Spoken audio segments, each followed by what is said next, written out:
எங்கள் தாத்தாவுக்கு 8வது குழந்தை. அவர் மொத்தம் 10 பேர் இருந்தாங்க. அதனால தான் அவர் வந்து கோபாலகிருஷ்ணன் பேர் வச்சாங்க. குடும்ப பாங்கான கதைக்கு அவர் கஷ்டப்பட்டதும் ஒரு காரணம்.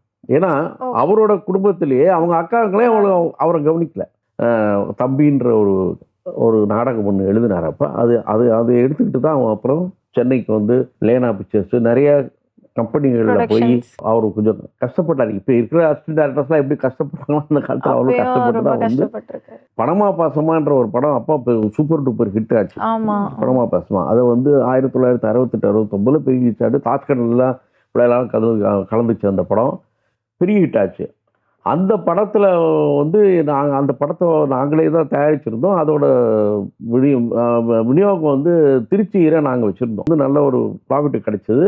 அதை வச்சு அப்பா வந்து அந்த இடத்த வாங்கினார். கற்பகம் வந்து 63 ஆச்சு. சின்னவங்களோட என்னோட ஏஜ் பசங்களோட பழகிறத விட எனக்கு கொஞ்சம் பெரியவங்களோட நான் கொஞ்சம் இருப்பேன். எங்கள் அப்பா டிஸ்கஷன் இருந்தாரோ இல்லை ஷூட்டிங் இருந்தால் நான் போவேன். அந்த மாதிரி எனக்கு ஒரு இன்ட்ரெஸ்ட் உண்டு. அதே மாதிரி அந்த சின்ன வயசுலேருந்தே நான் ரொம்ப சினிமா பார்ப்பேன். அப்பா வந்து அவரோட பேஸ் வந்து என்னவா இருந்துச்சு? ஃபர்ஸ்ட் நம்ம மீடியாக்குள்ள அப்பா வந்து எப்படி வந்தார்? உங்ககிட்ட சொல்லியிருக்காங்களா? அவர் மீடியாவுக்குள்ளே வந்து ரொம்ப கஷ்டப்பட்டு தான் வந்தார். ஆக்சுவலாக ஒரு நாடகத்தில் தான் சேர்ந்தார். இன்னும் சொல்லப்போனால் அவர் வந்து எங்கள் குடும்பத்தில் வந்து எங்கள் தாத்தாவுக்கு 8வது குழந்தை. அவர் மொத்தம் 10 பேர் இருந்தாங்க. அதனால தான் அவர் வந்து கோபாலகிருஷ்ணன் பேர் வச்சாங்க. அந்த 8வது நம்பர்ன்றதுக்காக வந்து அது கிருஷ்ணன்ற பேருக்காக கோபாலகிருஷ்ணன் வச்சாங்க. அந்த அவங்க எங்கள் தாத்தா வந்து இந்த நகை செய்கிறதுல ஆச்சாரி அவர். அது அது பண்ணிக்கிட்டு இருந்தாங்க. அப்போது பார்த்தீங்கன்னா உடம்பு சரியாக போய் கால்ராலாம் வந்து இறந்து போய் அதுக்கப்புறம் எங்கள் அப்பாவோட அக்கா எல்லாம் வந்து ரங்கூனில் கல்யாணம் பண்ணி கொடுத்துருந்தாங்க. ரங்கூனில் வந்து அந்த பாம்பு எல்லாம் போட்டப்போ அந்த மாதிரி பீரியடில் வந்து அவங்க எல்லாம் வந்துட்டாங்க. இதில் வந்து அவங்க வறுமையில் இருந்ததுனால எங்கள் அப்பாவும் சித்தப்பாவும் அவர் 8 இவர் 10வது இவர் 2 பேருமே வந்து கொஞ்சம் ரொம்ப கஷ்டப்பட்டாங்க. இன்னும் சொல்லப்போனால் அவர் வந்து அவரோட குடும்ப பாங்கான கதைக்கு அவர் கஷ்டப்பட்டதும் ஒரு காரணம். ஏன்னா அவரோட குடும்பத்திலேயே அவங்க அக்காங்களே அவரை கவனிக்கல. அவரை வந்து இவங்கெல்லாம் சின்ன பசங்களாக இருக்கும்போது அவங்க வந்து திண்ணையில் உட்காந்துட்டு இருந்தாங்கன்னா இவங்க சாப்பாட்டுக்கு வந்திருக்காங்க. சொந்த அக்கா சரி. அதை அந்த மாதிரி வந்து அவங்கள ஒரு இதாக பார்த்துருக்காங்க. இவங்க ஒரு பாரமாக பார்த்துருக்காங்க. இதெல்லாம் அவர் வந்து அவர் என்ன பண்ணிட்டாரு, எங்கள் சித்தப்பா ஒரு ரொட்டி கடையில் போய் வேலை செஞ்சார். அதுக்கப்புறம் இவர் வந்து அந்த நாடக கம்பெனியில் ஜாயின் பண்ணார். அவருக்கு ஏதோ ஒரு திறமை இருந்தது, ஜாயின் பண்ணார். ஸோ அவங்க அதுக்கப்புறம் வந்து அங்கே அந்த ட்ரைனிங்லாம் முடித்ததுக்கப்புறம் மல்லியம்னு சொந்த ஊர் அங்கே எங்களுக்கு இருக்குது. அது வந்து அங்கே எங்கள் பெரியப்பா இருந்தார். அப்போ அங்கே பெரியப்பா போய் அங்கே பார்த்துட்டு அப்புறம் அங்கே தான் வந்து தம்பின்ற ஒரு நாடகம் ஒன்று எழுதினார். அப்போ அதை எடுத்துக்கிட்டு தான் அவன் அப்புறம் சென்னைக்கு வந்து லேனா பிக்சர்ஸ் நிறைய கம்பெனிகளில் போய் அவர் கொஞ்சம் கஷ்டப்பட்டார். இப்போ இருக்கிற அசிஸ்டன்ட் டேரக்டர்ஸ்லாம் எப்படி கஷ்டப்படுறாங்களோ அந்த காலத்தில் அவரும் கஷ்டப்பட்டு தான் வந்து அதுக்கப்புறம் தான் அவர் சின்னது அப்புறம் தான் இந்த பாட்டு எழுதுறதுக்கு சந்தர்ப்பம் கிடைச்சது. அப்போது என்எஸ் கிருஷ்ணன், இன்னும் சொல்லப்போனால் மக்கள் திலகம் எம்ஜிஆர் கூட அந்த பீரியடில் வந்து அப்பாவுக்கு அறிமுகமாகிருக்காங்க. ஏன்னா இந்த கற்பகம் படம் ஆக்சுவலாக பார்த்தீங்கன்னா முதல்ல எம்ஜிஆர் தான் ஆக்ட் பண்ணியிருக்காரு அந்த கற்பகம் படமே. அந்த பீரியடில் எங்கள் அப்பா வந்து எப்படின்னா அவர் யார் வந்து இந்த கேரக்டருக்கு இவர் தான் நடிகர் அப்படின்னு போடணும்னு சொன்னார்னா அது அவரை மாற்ற மாட்டார். அந்த படத்தில் பொறுத்த வரைக்கும் அந்த ப்ரொடியூசர் என்ன சொல்லியிருக்காரு, இந்த மாதிரி வந்து கதாநாயகனை எம்ஜிஆரை போடுறோம். அப்போ அவர் வந்து அந்த ரங்கராவ் கேரக்டர் வந்து பாலையா போடணும். ரங்கராவ் தான் இதில் பண்ணது கற்பகத்தில். திரு பாலையா அவர்களை தான் அந்த கேரக்டர் போடணும்னு அப்போ ஒரு எம்ஜிஆர் சொல்லியிருக்காரு. ஆனால் அப்பா ஒத்துக்கல. அது வந்து எனக்கு வந்து ரங்கராவ் அந்த கேரக்டர் ரங்கராவ் தான், வேறு யாரும் அந்த கேரக்டர் பண்ண முடியாது அப்படின்னு சொன்னார். அதில் கொஞ்சம் கருத்து வேறுபாடுகள் இருந்து. பட் அந்த ப்ரொடியூசர்னால வந்து ஃபைனான்ஸில் சரியாக இது பண்ணோன்னா அந்த படம் நின்று போச்சு. 1 நாள் 2 நாள் ஷூட்டிங் பண்ணி நின்று போச்சு. அதுக்கப்புறம் அந்த படத்தை வந்து அப்பாவே அவரே சொந்தமாக தயார் பண்ணார். தயார் பண்ணிட்டு அப்புறம் கேஆர் விஜயாவை அறிமுகப்படுத்தினார் அந்த படத்தில். அதில் வந்து அந்த கேரக்டர் வந்து ரங்கராவ் தான் இருக்குது. எல்லாரும் அந்த படம் பார்த்துருப்பாங்க. அந்த படத்தை பார்த்ததும் தெரியும் வந்து ரங்கராவ்னா எந்த அளவுக்கு. ஏன்னா அப்பாவோட எல்லா படங்கள்லையும் ரங்கராவ் இல்லாத ஒரு கேரக்டர் எதுக்கு ரங்கராவ் இருப்பார். அவருக்கு ஒரு பெர்மனெண்ட்டாக வந்து ஒரு கேரக்டர் இருக்கும், எல்லா படங்கள்லையும் இருப்பார்.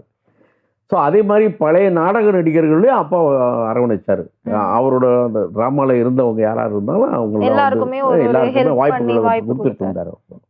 கற்பகம் மூவி வந்ததுக்கு அப்புறம் தான் நம்ம கற்பகம் ஸ்டுடியோ வந்துச்சு, அந்த பேர் வச்சு தான் வந்துச்சா?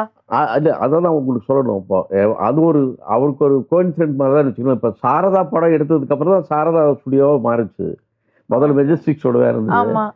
கற்பகம் ஆக்சுவலாக படம் வந்து கற்பகம் எடுக்கும்போது ஸ்டுடியோ வந்து அப்போ வாங்கலை. நாங்கள் பணமா பாசமான்ற ஒரு படம் அப்போ சூப்பர் டூப்பர் ஹிட் ஆச்சு. பணமா பாசமா அதை வந்து 1968-69 பெரிய ஹிட் ஆச்சு. தாஜ்கடல்லாம் பிள்ளைலாம் கலந்துச்சு. அந்த படம் பெரிய ஹிட் ஆச்சு. அந்த படத்தில் வந்து நாங்கள் அந்த படத்தை நாங்களே தான் தயாரிச்சிருந்தோம். அதோட விநியோகம் வந்து திருச்சியில் நாங்கள் வச்சுருந்தோம். அந்த திருச்சி இலையில் அந்த அளவுக்கு எங்களுக்கு வந்து நல்ல ஒரு ப்ராஃபிட் கிடைச்சிது. அதை வச்சு அப்பா வந்து அந்த இடத்த வாங்கினார். வாங்கி அப்போ வந்து பார்த்திங்கன்னா அது 65-66, பட் கற்பகம் வந்து 63 ஆக்சுவலாக. ஸோ ஆனால் வந்து என்னென்னா கற்பகம் படம் ஃபேமஸ் ஆனதுனால கற்பகம் கே.எஸ். கோபாலகிருஷ்ணன்றது ஒரு இது அந்த படத்தை ஒரு அந்த அளவுக்கு ஃபேமஸாக இருக்கிறதுனால அதை வந்து கற்பகன்ற பேர் வச்சார். ஆனால் ஆக்சுவலாக பார்த்தீங்கன்னா கற்பகலட்சுமி, என் பொண்ணு பேர் கற்பகலட்சுமி, கற்பகம் தான். ஸோ அது வந்து ஏன்னா கற்பகம் அப்பா வச்சாரு? இல்லை, அப்பா தான் வச்சது. அது என்னன்னா கற்பகன்றதே உங்களுக்கு கற்பக விருட்சம்னு சொல்லுவாங்க. அது வந்து மேலோகத்தில் கற்பக விருட்சம் மரம் இருக்குன்னா அந்த கற்பக விருட்சம்ன்றது ஒரு நல்ல பேர். அதனால தான் கற்பகன்ற பேரை வந்து. ஸோ அவர் அப்படி அதே மாதிரி எங்கள் அந்த படத்தில் வந்து ஒரு மாடு இருக்கும். அதில் வந்து ஒரு அந்த ஒரு மாடு அது பேரும் கற்பகம் தான். அந்த காலை இன்னொரு மாடு இருக்கும், அது வந்து கற்பகம் தான் பேர். கற்பகம் மாடு பேரும் கற்பகம். ஸோ இது ஒரு கோஇன்சிடென்ஸ் மாதிரியே நடந்திருக்கு. ஸோ ஃபர்ஸ்ட் நீங்க வந்து அப்பாவை பார்த்து பெருமைப்பட்ட ஒரு ப்ரௌட் மொமெண்ட் சினிமாவா இருக்கட்டும் இல்லை ரியல் லைஃப்லயே அப்பாவை பார்த்துப்பா நம்ம அப்பாடா அப்படின்னு சொன்ன ஒரு தருணம் என்னவா இருக்கும்? யோசிச்சு ரீகால் பண்ண முடியுதா ஏதாச்சும்? இது எனக்கு நான் ரீகால் பண்ணதுன்னு எடுத்துக்கிட்டிங்கன்னா அந்த எனக்கு அந்த சின்ன வயசில் வந்து எனக்கு எப்படின்னா நான் சின்னவங்களோட என்னோட ஏஜ் பசங்களோட பழகிறத விட எனக்கு கொஞ்சம் பெரியவங்களோட நான் கொஞ்சம் இருப்பேன். எங்கள் அப்பா டிஸ்கஷன் இருந்தாரோ இல்லை ஷூட்டிங் இருந்தால் நான் போவேன். அந்த மாதிரி எனக்கு ஒரு இன்ட்ரெஸ்ட் உண்டு. அதே மாதிரி அந்த சின்ன வயசுலேருந்தே நான் ரொம்ப சினிமா பார்ப்பேன். நான் இந்த ஃபீல்டில் இருக்கேன்றதுனால இல்லை, பொதுவாகவே நான் சினிமா பார்ப்பேன். சினிமா பைத்தியம்னு சொல்லலாம். ஒரு நாளைக்கு 3 படம் 4 படம் இப்போ கூட நான் பார்ப்பேன். அது வெள்ளிக்கிழமைலேருந்து அடுத்த சனிக்கிழமைக்குள்ளே என்ன படங்கள் வந்து என்ன லாங்குவேஜாக நான் பார்த்துருவேன். எனக்கு அது ஒரு இது அந்த காலத்தில் அந்த மாதிரி எனக்கு வந்து இதில் ரொம்ப இன்ட்ரெஸ்ட் இருந்தது. ஸோ அப்போது வந்து பார்த்திங்கன்னா அப்பா வந்து அந்த படம் கை கொடுத்த தெய்வன்ற ஒரு படம், அது இன்றைக்கும் வந்து அது பேசப்படக்கூடிய படம். அது வந்து திரு எஸ்.எஸ். ராஜேந்திரன், சிவாஜி கணேசன் பண்ணாங்க. இது ரங்கராவ் இருந்தார், சாவித்திரி பண்ணாங்க. அது இன்னசென்ட்டாக வந்து நிறைய கேரக்டர்ஸ் வந்து நிறைய நடிகைகள் பண்ணியிருக்காங்க. ஸ்ரீதேவி முதற்கொண்டு நிறைய ஆர்டிஸ்ட் பண்ணியிருக்காங்க. ஆனால் திரு சாவித்திரி அவர்கள், அதுதான் நடிகர் திலகமும் அவங்களுக்கு பேர் வந்து திரு சாவித்திரி அவர்கள் பண்ண மாதிரி அந்த இன்னசென்ட் கேரக்டர் இது வரைக்கும் யாரும் பண்ணதில்லை. அது கரெக்டாக இருக்கும். அந்த வேவ்லென்த் ரொம்ப கரெக்டாக இருக்கும். அந்த இன்னசென்ட் மேட்டர் கொஞ்சம் நீங்கள் அதிகமாக பண்ணாலும் அது வந்து மிகையாக தெரியும். அது நீங்கள் படம் பார்த்தீங்கன்னா அதில் வந்து ஒரு பிட்டு கூட ஒரு சின்ன இது கூட நீங்கள் கண்டுபிடிக்க முடியாது. அதுக்கு ஒரே ரீசன், அப்பா கிட்ட அவங்க கேட்டபோது இந்த கேரக்டர் நான் எப்படி இருக்கணும்னு கேட்டபோது அவர் அப்பா வந்து அவங்களுக்கு ஒரு ஈஸியாக ஒரு விஷயத்த சொன்னார். சின்ன குழந்தைகள் தான் வந்து இன்றைக்கும் வந்து வெகுளியாக இருப்பாங்க. குழந்தைங்களுக்கு எதுவுமே தெரியாது. அவங்கள பொறுத்தவரைக்கும் எல்லாமே வெகுளியாக இருக்கிறது தான். அவங்கள நீங்கள் நல்லா கவனிச்சிங்கன்னா அவங்க அழும்போது கண்ணை திறந்துட்டு தான் அழுவாங்க. அவங்க வந்து சிரிக்கும் போது கண்ணை திறந்து தான் சிரிப்பாங்க. நீங்கள் எதுவாக இருந்தாலும் நல்லா கண்ணை திறந்துட்டு நீங்கள் செய்யுங்க. நீங்கள் எது பேசுனாலும் சரி அந்த கண்ணை வந்து அது மட்டும் ஞாபகம் வச்சுட்டு பண்ணுங்கன்னாங்க. அதை நீங்கள் வந்து படம் பார்த்தீங்கன்னா தெரியும். சாவித்திரி அம்மா அவ்வளோ அழகாக பண்ணியிருப்பேன். இத்தனைக்கும் அவங்க கொஞ்சம் உடம்பு குண்டாக தான் இருந்தாங்க. இருந்தாலும் அந்த மாதிரி யாரும் பண்ண முடியாது. அந்த மாதிரி பண்ணாங்க. அதனால தான் அந்த படத்தில் அவங்களுக்கு அப்படி ஒரு பேர் வந்தது.